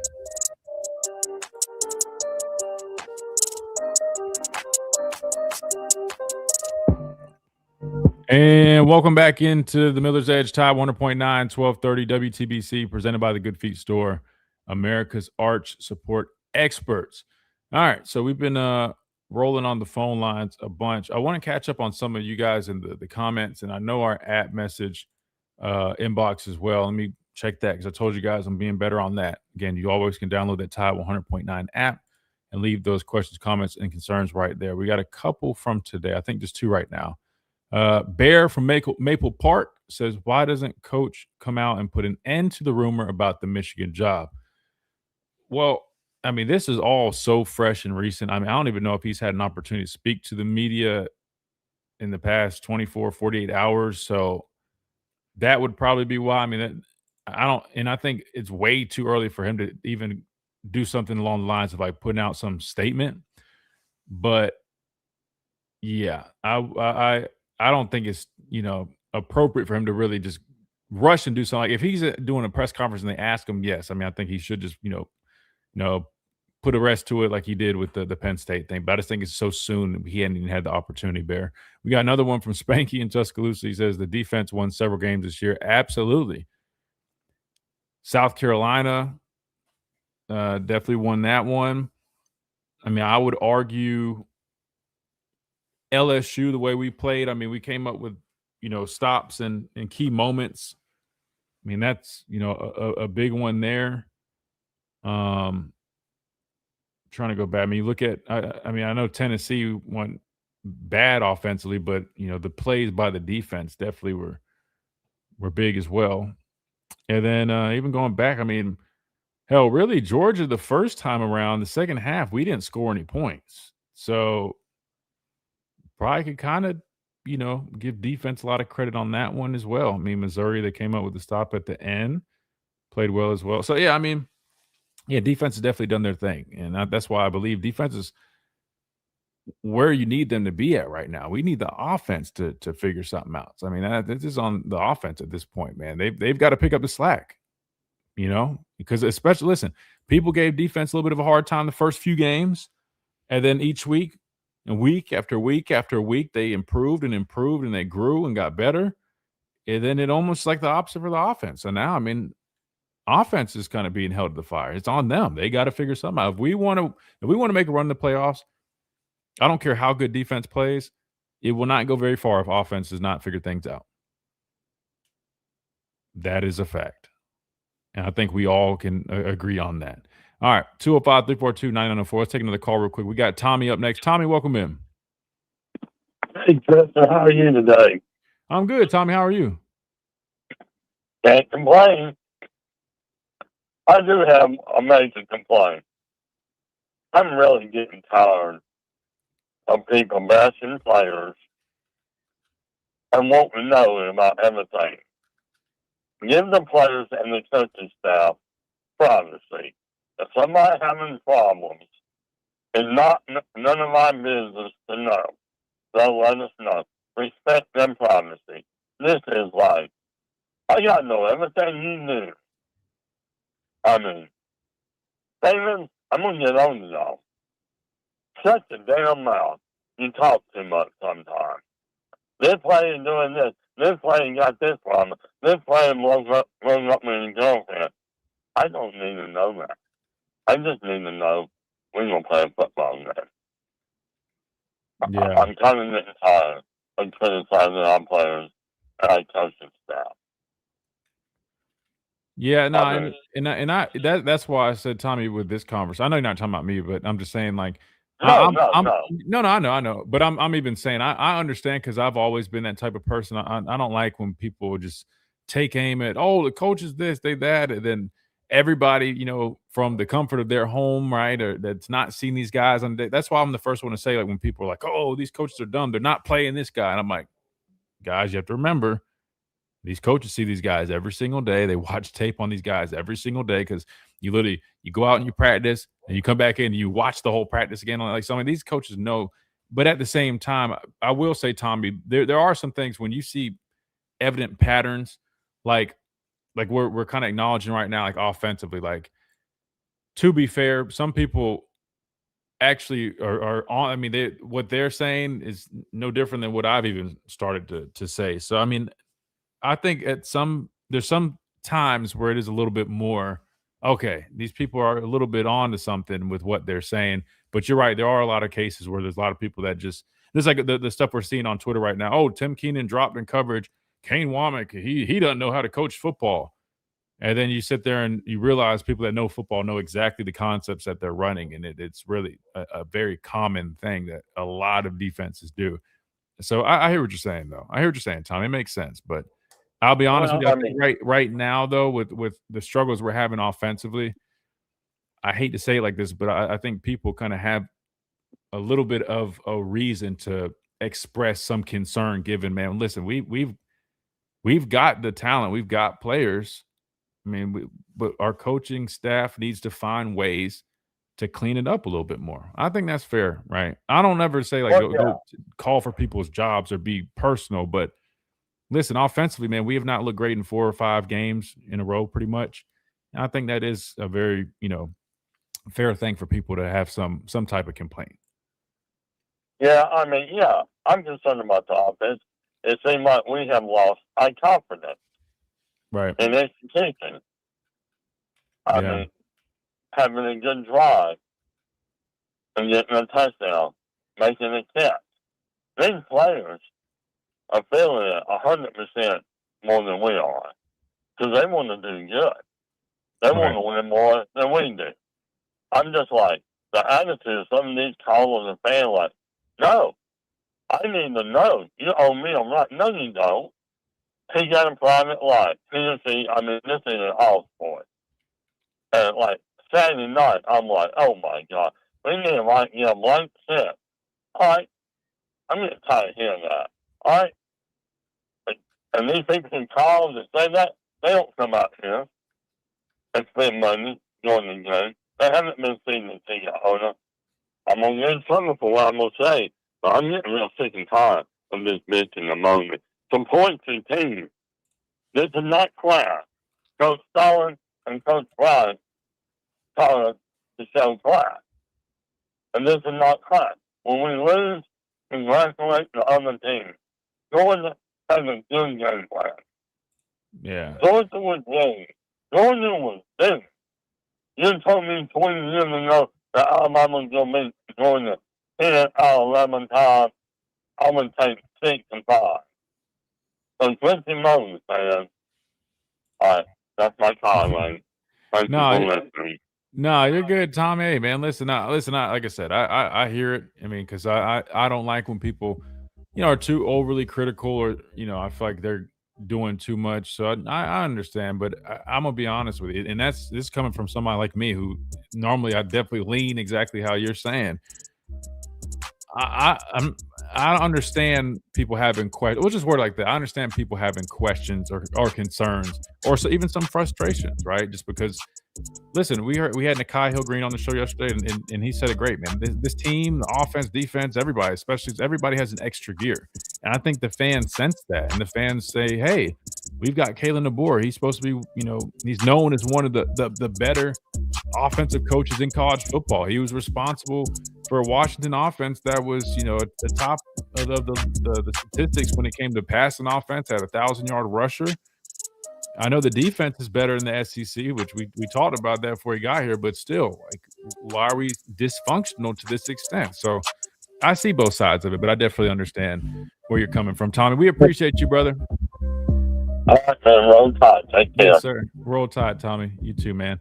Good deal. All right, we got to hit a timeout. We come back. We keep on rolling right here on the Miller's Edge. Tide 100 point WTBC.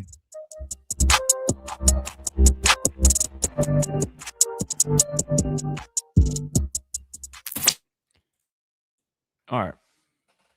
Hey, Arthur. I got your advice about giving you all the down and distance and stuff, so we can really analyze the play call since we're talking about that. So that was good advice. You know, I didn't take that like you're trying to tell me what to do at all, man. I appreciate you even being considerate saying that. No, that's great advice because it's a good point to bring up. So that first play that dropped by Horton, that was 1st and 10. Now, this part of the field, I mean, it's common. You'll see shots, you know, on early downs it comes up, right? So, and at the end of the day, the execution is really what failed. I mean, Horton dropped the football, good coverage, but at the same time, I mean, big physical guy, he should have strong hands. My biggest gripe is, so now we have, at this point, we're 7-0 right now, right? 7-0, and we got the football, and we go 3 straight passing plays. This is where I'm saying, like, you can't just go away from the running game this quick. I mean, the first 2 plays of the game, I mean, Daniel Hill picked up what, like 5 the first one, maybe 3 or 4 the second carry, something like that. You know what I'm saying? And that was just split zone concepts. I mean, nothing crazy, simple running concepts, and you're doing a decent job. Now I get it. You know, Georgia started, you know, securing things up a little bit. This is still only, I think, the second quarter. 2nd down here. All right, we got a pre-snap shift like we do a million times, which normally is good, but I think at some point when you're doing so much of it and you're taking it so long, I mean, you're also just giving the defense time as well to adjust. But anyway, so we got the concept similar to that one we broke down a while back in the low red area, I think it was. You got Bernard at tailback, right? And he's on basically an angle route, choice route out of the backfield. This, to me right here, I think Ty's got to be quicker, right? I mean, he knows where he's going. Again, and this is exactly why, and I know the route is different because the route that Horton had on that when I posted on the page, on our Twitter page, that was a different route concept. But however, this is exactly why I said that. Anytime you've got him lined up as a tailback like that, he's like, this is what this play is designed for. You notice Ty's not paying any attention to the routes out to the field. To me, that ball should be out now. Right? They're playing man coverage. Georgia's in straight man coverage, which they did a majority of the game. This guy is playing well off the ball. I mean, this guy is almost 8 yards or so away from him. I mean, especially when you're already anticipating this, Ty's got to throw it now. Instead, even if it's like a half second late, that gives this guy, because he's staring him down all the time to break. Boom. Ends up being, I want to say, did he catch it? I think he did end up catching it, but still, probably would have had more room to work with after the catch. You know, so that one, you know, again, just little details that can be cleaned up that can make this play more effective, right? Boom. Should be out now. That ball should be out as soon as he's planting, as soon as he sticks that outside foot in the ground and he's breaking in. That ball should be out. Just a tad late. And a good play by them. 3rd and 6 here. I want to say this might be the interception, which we broke this down, but just to go back over it now that I can tell you. Cover 2 invert again. So it's cover 2, but you're invert, right? Because of the responsibilities being swapped. The safeties are now the flat players, right? As you see. Yeah, safeties, I'm sorry. Down here ends up being a flat player. He goes to be the half player. Same thing up top. Ty's looking his first read, which is down to the boundary. And he's working back to try to attack the middle part of the field. But again, right here, we're trying to force this. I mean, you got an underneath hole player right here, so you already got to get it over the top of him. And you got another kind of hook curl player that's hovering in that area, which he ends up being the one to make a really nice tip on the football. Again, if that's not there, don't force anything. Like this one's on Ty. We don't need to force this. You got this tight end slipping out late who's wide the freak open.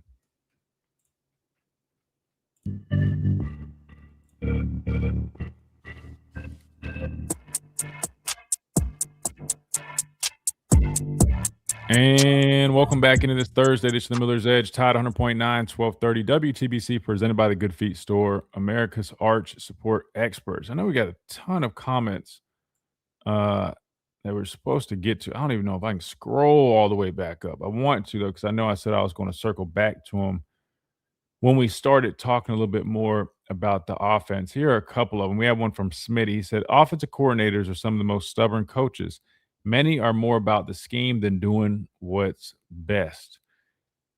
I have to agree with them. I think it could go for both offensive and defensive coordinators, but now, I mean, that does happen a number of times with coaches. Sometimes, man, you have to do what is best relative to your personnel, what makes sense, right, for this game plan, for this group of players, for whatever the case may be. Sometimes you can't. You have to just take the ego away, and even though there's things that you want to do that you swear work or that worked before. It can't always be like that, man. It can't always be like that. I know we had a few more. Man, I'm talking about there's literally dozens and dozens of comments. So trying to get to some of them. Daham said Coach Deboer reposted his SEC championship press conference when he answered the question from Charlie Potter about Penn State. This was an hour ago. Is that his actual account? Let's pull up his actual account real quick because I know people make fake accounts and stuff. No, I don't think that was his actual account, Dom. I don't think that was because I don't think he's posted in over a year or even reposted anything. So that probably wasn't his actual account. I was going to say that would have surprised me if he reposted like a beat reporter. No offense to him. I'm just saying he doesn't come off like that. Lane, sure, but yeah, I didn't think so. So I think that was a different account. But Tia says Geno Smith put up 4,000 throwing in Seattle with Grubb. Do not say Geno Smith was the reason Grubb got fired. The head coach was very direct with why he got fired. Which was that from the head coach that mentioned the running game situation? I don't remember exactly what the head coach said. I mean, I know a lot of fans and a lot of media were talking about the running game issues. I'm assuming the head coach kind of followed suit with that. Does that sound right? Smitty says the reason Alabama has scored less this season is a result of having no run game. Oh, that's what I was going to ask. Tia or whoever might have this. I always ask Tia because I know she's like AI when it comes to pulling stuff up. Who has the numbers comparing last season's, even if it's just regular season totals, last season's offensive statistics versus this season? And if you want to be specific, we can only just do the regular season, not even include the Georgia game, just to keep it even. But I'm really curious. I know for a fact our points per game is down, but I want to see in terms of like rushing yards, all that other stuff, because I think somebody posted, but I don't have it. So if any of you guys have seen that or know where it's at, I want to take a look at that real quick because I want to see what else we can compare between the two. I get it, different personnel, different quarterbacks, stuff like that, but it's really kind of just scratching my my curiosity. So if somebody has that, send it over to me. In the meantime, let's hit a timeout real quick to stay on schedule when we come back. Then we got one more phone call to get to. We'll kind of put our final thoughts on everything. Kalen Deboer, rumors of being the key target to replace Jerome Moore at Michigan. Offensive woes. What are we going to do? How do we fix them? And then tomorrow we might take a little early preview at Oklahoma as well, since we didn't have enough time to get into it today. You listen to the Miller's Edge, Tide 100.9, 1230 WTBC. Quick timeout. Don't go anywhere. We'll be right back.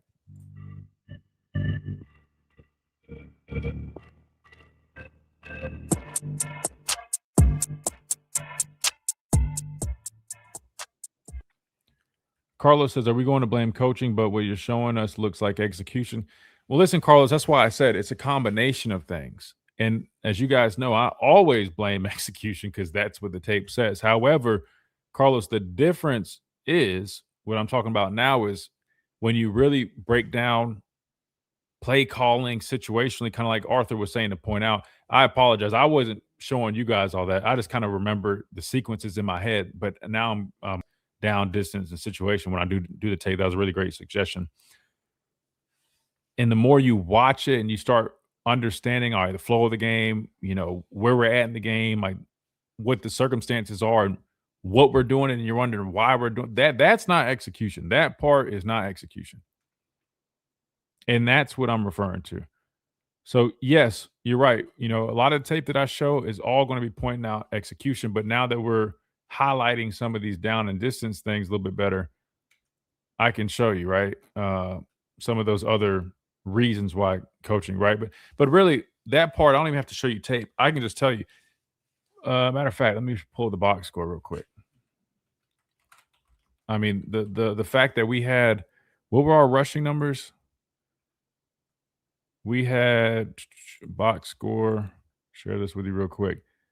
We threw the ball 39 times. I get it. You know, when you're playing from behind, you definitely have a lot of attempts. But Daniel Hill, 4 carries, man. 4 carries. AKD are 3 carries. I get it. We're banged up at running back, but still, Daniel Hill is not he's never played, man.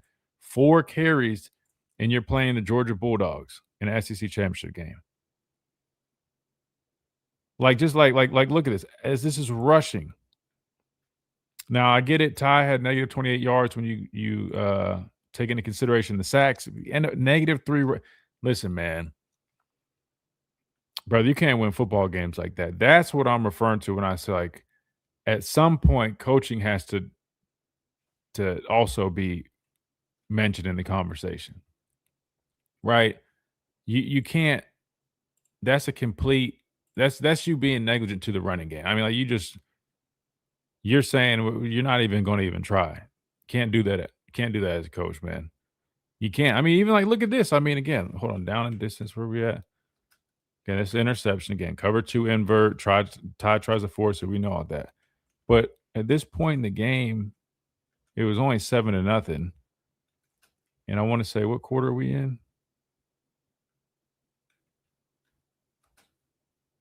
It's just like the end of the first quarter, so we're like a quarter in. And we're already, I mean, we got a sequence of 3 straight pass plays in the first quarter. I don't know what series that would have been for us, but probably what, second, maybe third. That's what I'm saying. Like, that's not execution. That's just, I mean, like, play calling like that to me, and that's not the first time we've seen play calling like that. I mean, it's actually pretty common. So does that make sense, Carlos? I get exactly what where you're coming from. You're like, all right, well, you point out execution. Why is it the coach? Well, listen. Execution is definitely part of the battle without a doubt, but I can't help but notice there's what appears to be some stubbornness with some of the play calling. All right, so these are the numbers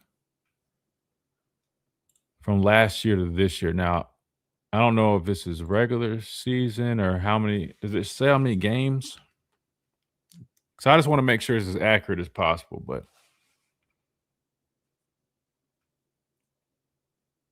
Wait, this is 23 and 24.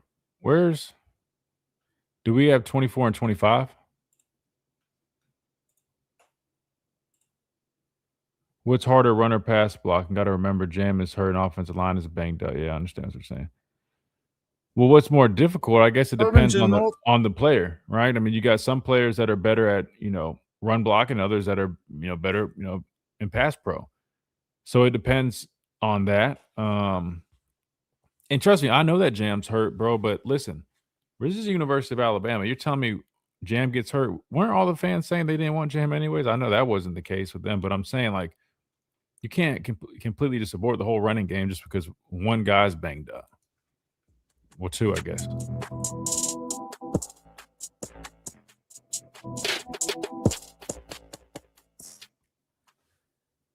And welcome back into this Thursday. This is the Miller's Edge, Todd 100.9, 1230 WTBC, presented by the Good Feet Store, America's Art Sport Experts. Let's hit one more question here in the chat, then we'll hit a phone call and put a bow on everything today. How's that sound? All right. Bama 2126 says, do you think the lack of running game is due to the blocking scheme, the coaching, the lineman, or is it a little bit of all of it? A little bit of all of it is the answer. I think it's a number of things. I think our backs have not hit holes well or had great vision this year. I feel like our offensive line has been inconsistent, right? And I've showed you guys that on tape. We've seen that. That's a fact. Not finishing blocks, not climbing to the second level, not getting great combos, not getting enough push. That's all execution. So execution for sure. However, I think another element to me is, I mean, when you see us running, listen, we don't run gap scheme extremely well. We just don't. For whatever reason, we don't. We don't get great push. We don't, get great combo blocks. I mean, it is what it is. And it's surprising because I feel like our offensive linemen are bigger, more physical guys outside of park. But we just don't. So I feel like we need to lean in another direction. I mean, we see us, like the pin and pull. that running scheme, that play works well for us. Trying to attack the perimeter, getting guys in space, that works pretty well. But I just feel like we need to try just some different things, man. I mean, just gap scheme stuff is just not really our bread and butter. Running between the tackles is a struggle for us. So I just feel like you got to find other ways to figure it out. So to answer your question, I think it's a little bit of everything. I think running backs are accountable. I think offensive line executions should be held accountable. And I think, again, some of the coaching and the calls, right, definitely have a role in that as well. So it's a little bit of everything, unfortunately, but hopefully we can find ways to kind of get it as good as we can moving forward. All right, we have to hit one last phone call. We got about 2 minutes. I think Raymond's on the line. Raymond, you with us? Yeah, can you hear me, Gary? Yes, sir. We got you. What's up, Raymond? How are you? Yeah. Oh, great. Good show. Alabama offense has got to help a little bit by at least throwing the ball deep down the field or get the defenses to play feet backwards. Right now, the defenses are playing feet forward on Alabama's offense. They're in the backfield even before the ball is snapped. They got to at least throw it, even if they don't complete it, to let them know that they will throw the ball down the field, Yeah, I agree I agree. Having somebody, we haven't really taken the top off of defense this year. Like, we had some of those, digs and overs, the cover 2 hole shots, but we hadn't really had a true vertical threat, like, behind the safeties type deep ball like we got accustomed to seeing in years prior. So yeah, that would help keep a defense honest.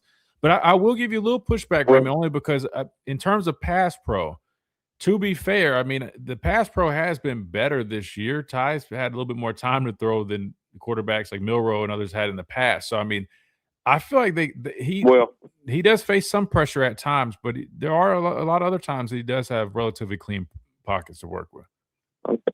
I sit and watch the game, the last 2 games. Well, I did it all season with a stopwatch.